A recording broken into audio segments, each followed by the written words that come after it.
So if you decided to purchase a home today, what are those proper steps you want to take? Now, this is really important for first-time buyers, but even if this isn't your first rodeo, I highly recommend you watch this video series because you may have had a turbulent experience the first go-around.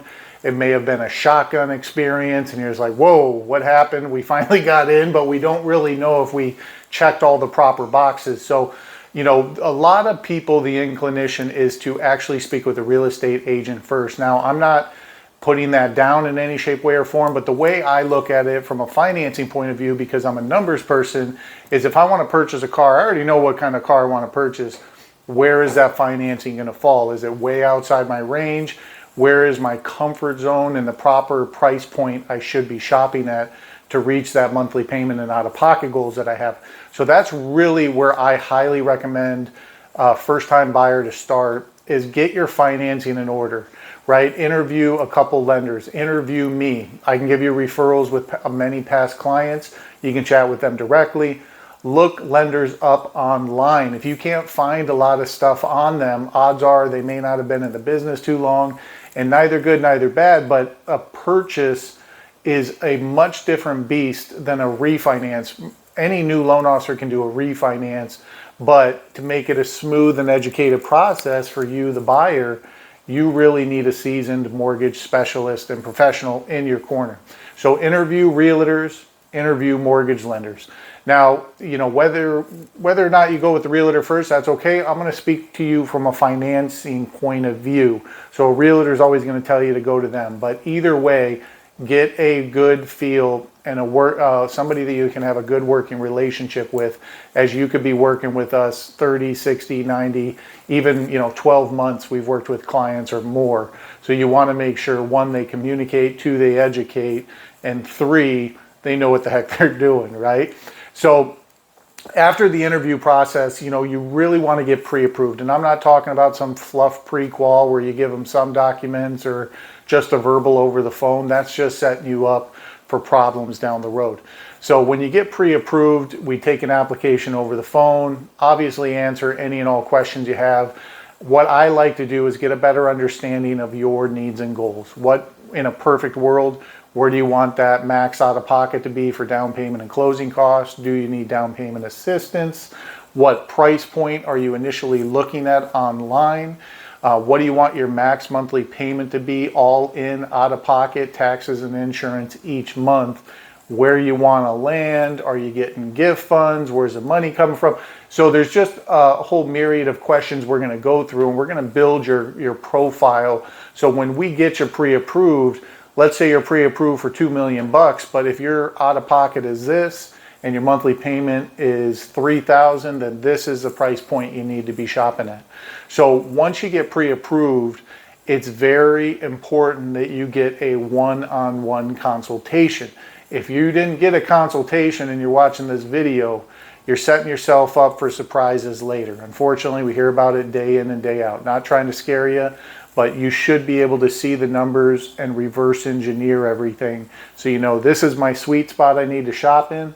And then if I need to push up the purchase price a little bit, what's that threshold that you can manage without feeling house broke? Because it's where you shop in is going to dictate mainly what everything is going to fall into. So definitely get a working relationship with a realtor and a lender.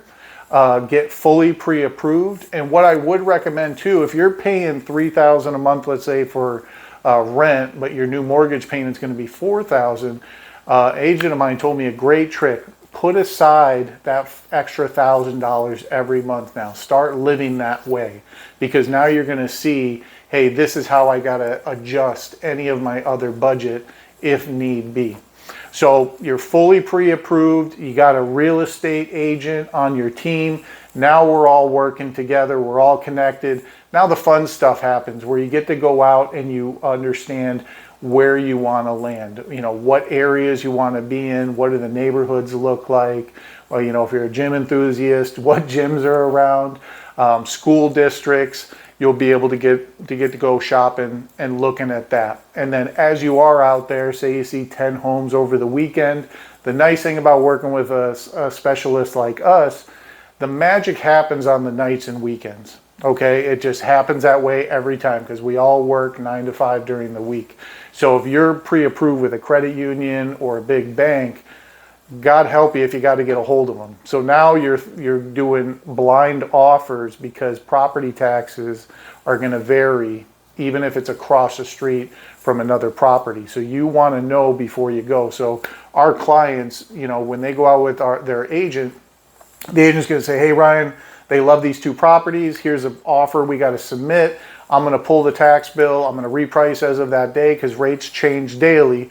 You got to keep that in mind as well. So then we're going to shoot out a full breakdown on each property for our client so they can know, hey, this is what we're looking at on option A, B, and C, so they can make an eyes wide open offer instead of submitting it blindly and everything changes a week later down the road. So once you are out there, you're shopping, you submit that offer, great, you get under contract. Then you have what's called your earnest money deposit. It's a good faith deposit you have to submit to the title company, which is a third party intermediary, not on the seller side, not on the buyer side, just to show the sellers in good faith that you are dead serious about that. So as you go through there, you're going to know the contingency periods for the appraisal, the home inspection, and the loan. So it's imperative that you jammy jam on the front side because every day you can pick up at the beginning of an escrow process, it's going to save you headaches and time later. And what I mean by that is that you want to jump on those inspections because you know you're going to be going in there with a microscope with your agent and the home inspector, and if you see anything wrong with the electrical, the foundation, you name it, you can ask the seller to either 1, repair it, or 2, give you a credit to offset some of your closing costs. So if you're handy and you're like, hey, we got $1,000 in repairs, but I'm going to do it after I get into the home because I can do it myself, well, then the seller can either 1, repair it before closing and make sure you check it's done to your likings, or 2, they can give you a credit for $1,000, and that's going to bring down your closing costs by $1,000 as well. I hope you enjoyed the first video, and I look forward to unpacking more with you in the coming videos here shortly.